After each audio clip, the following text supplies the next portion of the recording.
think so. If you wish, know what happens when you stand on it. Good evening and a warm welcome to Level 2 headquarters and of course to the annual general meeting.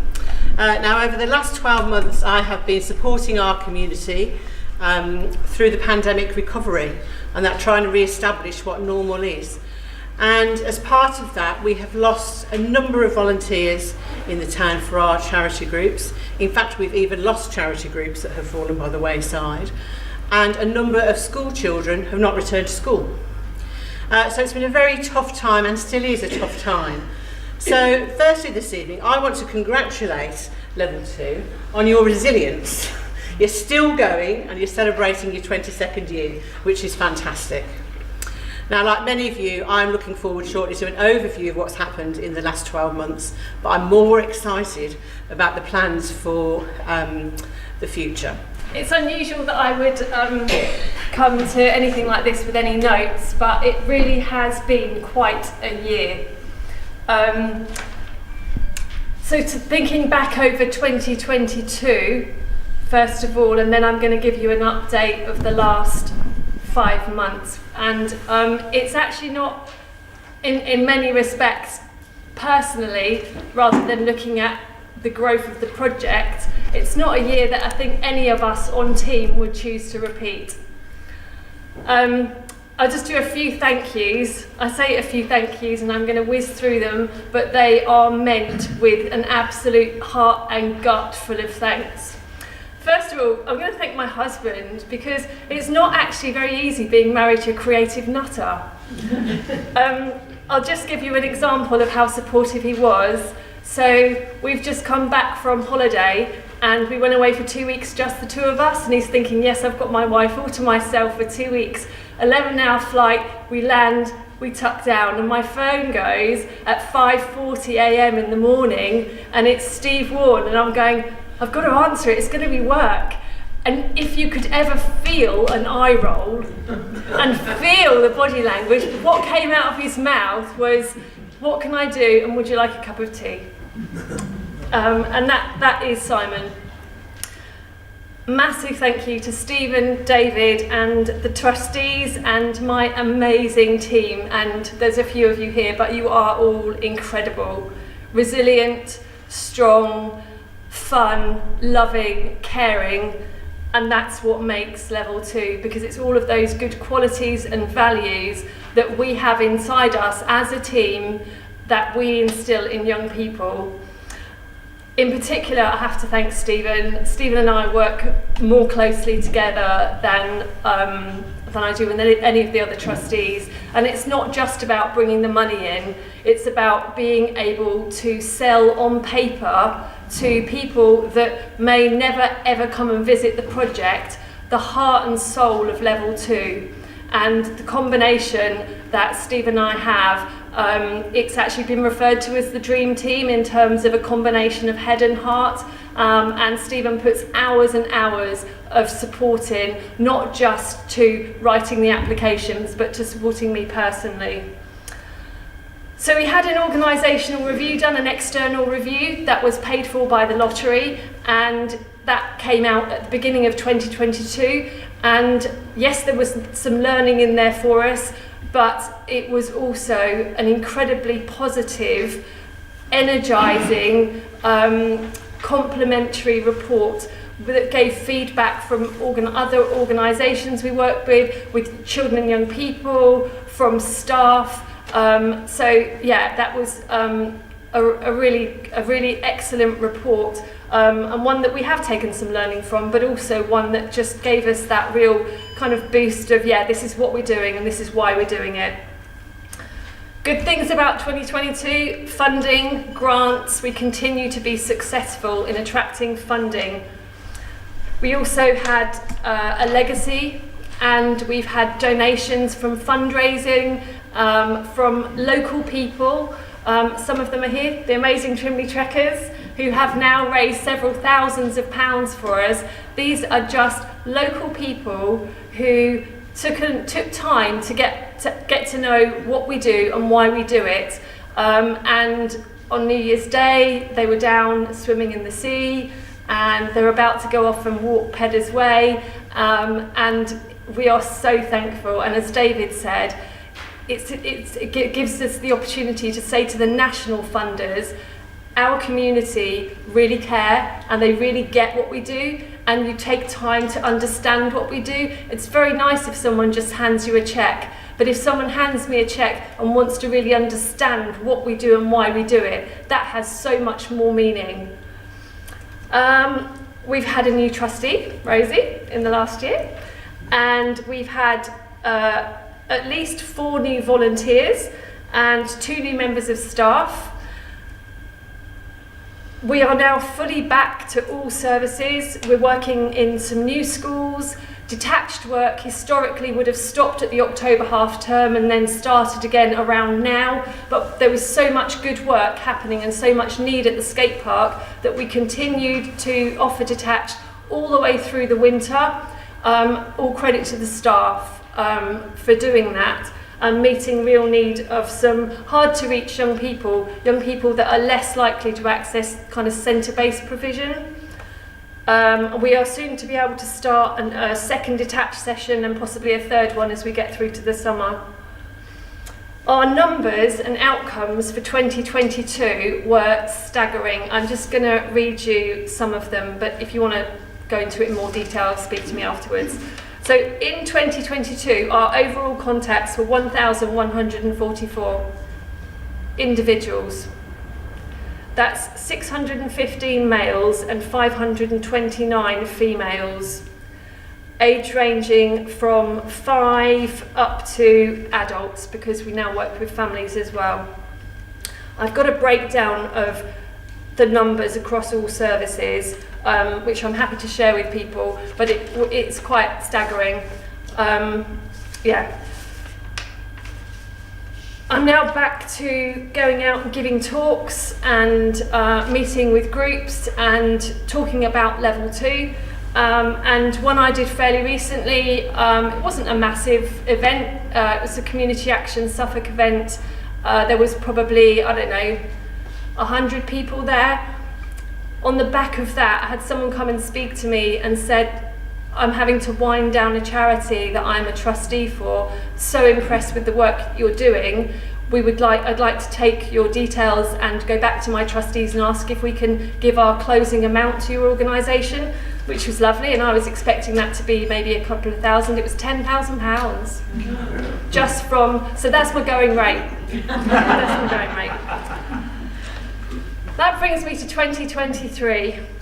So, in the last 5 months, we're bringing it up to date. Emma Franks, who has been my full-time deputy, has decided for a number of reasons to stand down and has now left. We are currently recruiting to that post, and hopefully we can, because the project and me personally is of a size and of a need that warrants a full-time deputy.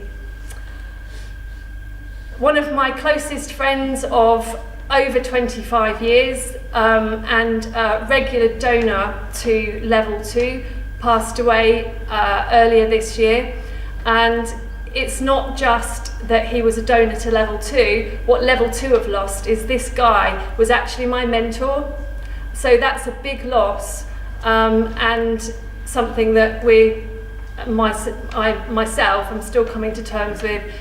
Some of his family would have been here, but for various reasons they weren't able to be here. And then we also lost our Lisa. Lisa has been with the project for around 8 years, started off as a volunteer student counsellor who just came bounding into the room one day and said, I need a student placement, like what you do, can I have it here? We didn't even offer counselling at that point, but I was so impressed with her passion and her energy and her commitment to delivering counselling, and the rest is history. She then, while she was training as a volunteer student counsellor, took on some youth work hours and then qualified and then became our counsellor, and then she developed what we have now, which is a fully comprehensive free counselling service for children, young people and families. Lisa was also a personal friend of mine, and at her funeral what came out really loud and clear is that everybody called her My Lisa. She was an infectious, funny, loving, caring, genuine, absolutely incredible person. And the team, not just the counselling team, but the whole team, are still really feeling and grieving the loss of this incredible woman, and some of her family are here tonight. I was thinking, how could I sum Lisa up? And in lots of primary schools now, they have what's called a friendship bench, and it's a bench that's in the playground, and if you're feeling a bit sad or lonely or frightened and you've got nobody to play with, then you can go and sit on this bench. And they're year sixes who are like, I don't know, like student reps or whatever. They are, or house captains. They keep an eye on the bench, and it's their job to go and sit next to anyone that's sat on the bench. And I thought, yeah, that's Lisa, except for hers would be the naughty bench. And it would have a slogan on it of, grab a glass and come and join me. And there have been many times, certainly over the last 3 years when we've been going through lockdown, when Lisa has had shed loads of stuff going on herself, but she has always been there for me. And I know I don't speak just for myself, I speak for anyone who knows Lisa. And there will always be a big gaping level 2 hole in here in the hub, and certainly in the hearts of the team.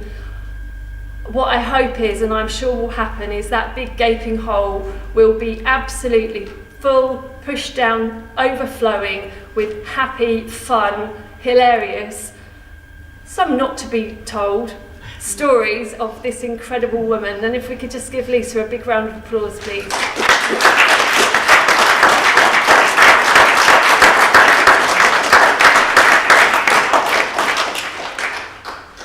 So, looking ahead, we are about to start some more detached work.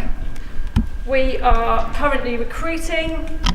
We are now a Arts Awards Centre and are going to be running an Arts Awards programme throughout the summer holiday. I am really keen and actually putting things in place to develop music within Level 2. And I have a very inspirational guy who is a friend of mine, who has worked on some youth music projects in London, one which was called SE1 Music Project.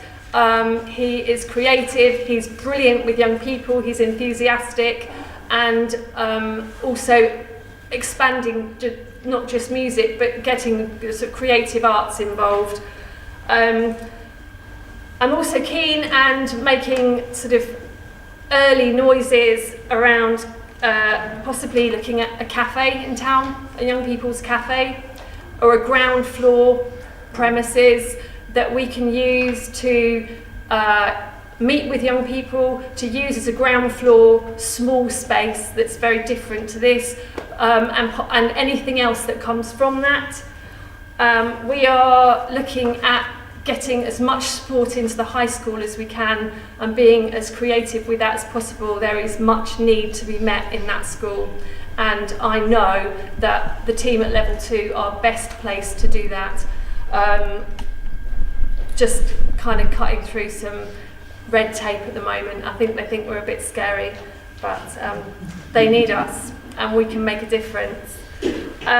Just bringing it right up to date. So last night there was an incident outside Level 2, and thankfully last night is Monday nights are our Year 6 session, which means they are the children in the last year of junior school.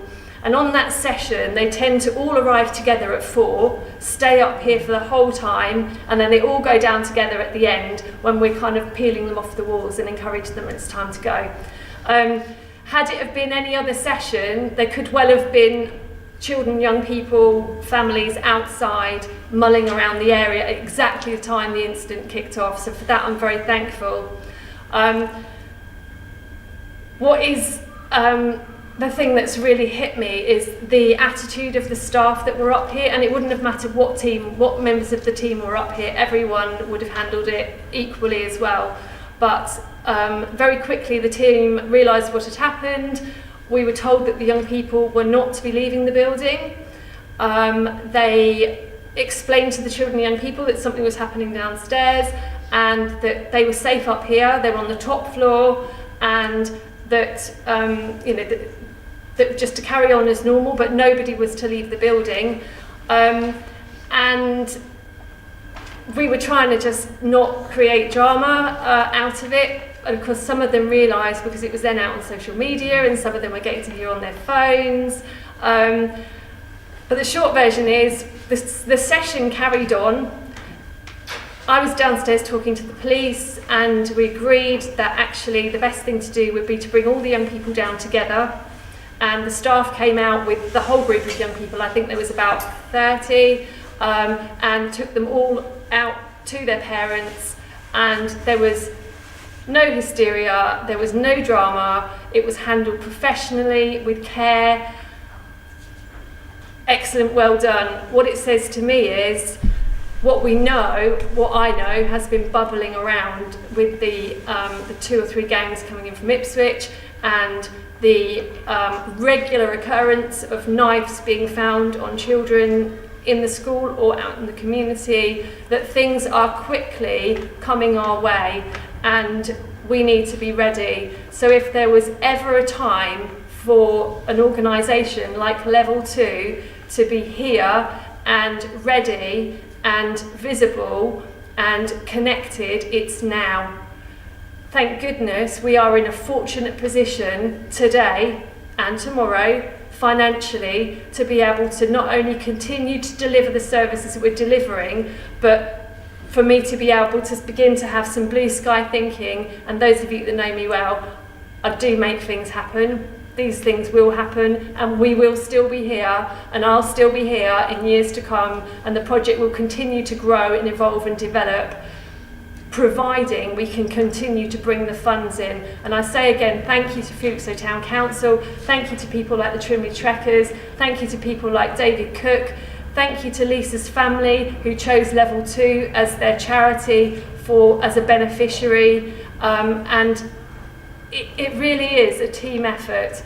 I don't see myself as anything higher than any of the volunteers that come and work for Level 2. We operate as a team. Yes, it's been a tough few months at the beginning of the year for us, and it has at times felt like as a team we've been a bit fractured, but actually I'm now seeing those core values of Level 2 coming through in the team, really supporting each other, and that's what comes through to the children and young people that we support. So thank you all for coming. I'm going to hand over now to Levi. We did have some other young people that were willing to come and speak to us, but Levi is here, so I can't thank you enough. That's all right. So I've known Levi for many, many years. Yes, many. And he's still smiling. Yeah. And he's still taller. Own platform, so. Levi, just tell us a bit about the story of Level 2. Well, I've always wanted to come. Like, I literally every week, like when I was little, I'd be like, maybe it would be year 6, maybe. And I've been like, oh, when can I come to Level 2? When can I? Like, and then when it got to the year when I could come, like, I was really happy. It was really, like, I met most of my, like, still friends today from here. And, like, I mean, I got counselling in year 6 with Lisa, and then that really helped me, like, go up to high school, and with my confidence, like, and stuff, it really helped. But after that, like, obviously COVID hit and stuff, and then, like, obviously it didn't come for a bit, and then when I came back, well, yeah, but it's such a nice place to come to just actually be yourself and feel just comfortable, and I think it's just it's just that safe place where you can go, like, and know that, like, they're there for you, and, like, you can just be yourself and stuff and meet new people, and everyone's just really happy there. So yeah. Thank you. That's all right. Amazing.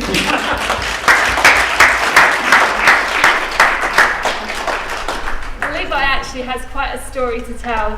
So thank you, sweetheart. That's all right. Thank you. I've just got one more, which is one of Louise's counselling clients who was going to be here tonight but couldn't make it. And this young person has just written something for me to read out. I was in a dark place which felt like there was no escape. The everyday cycle of getting up, being productive, going to school, getting my grades for the future, socialising, even falling asleep was beyond impossible without breaking down or getting anxious. I was barely attending school. When I did, I isolated myself or cried at the overwhelming of life, and my teachers noticed. I have always had supportive friends that would help me, and on my worst days and best days, but it got to the point where I needed help beyond the advice of friends or teachers. Then I was referred to counselling, as I still had time left to get back on track and go to university. Every Tuesday I would leave school and meet with my counsellor. At first I found it hard to really speak about how I felt, but depicting my emotions and actions made me realise so much. My mind became healthier, my interactions became a lot less toxic, and I started to realise my worth as a person. I became motivated to reach my goals in the future and not worry if I would make it out alive. I never would have thought that I would genuinely want to live and fight battles, but going to counselling changed my complete perspective of so much, to be gentle, to be kind, and to be me. Everything became okay, and for once in a long time, I'm actually happy instead of feeling nothing.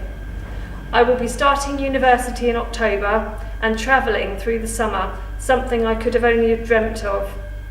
I wouldn't have been one bit motivated to even get to that point approximately 4 or 5 months ago. I am beyond grateful to the team at Level 2 for giving me hope. So, on that note, I'll finish. So, firstly, I think it's to say how proud and privileged the town is to have Level 2, that right on our doorstep we have this youth service, when I know that many towns and villages don't have that. So that's a huge advantage for us as a town, and something that we should be nurturing and supporting. Secondly, building on what David said, that huge thank you to everyone that's involved and behind the scenes in Level 2, so from trustees, directors, from chefs, from volunteers, from the young people who are speaking out. It's really important, and it's you all working together. You've all got your parts to play. That's the engine that keeps that running. But you're more than an engine, because you said you've got heart and soul, and I think that's probably one of the things that really sells Level 2 and helps people to believe it, because you're also passionate about it. Fantastic job, well done, and a huge round of applause for everyone at Level 2.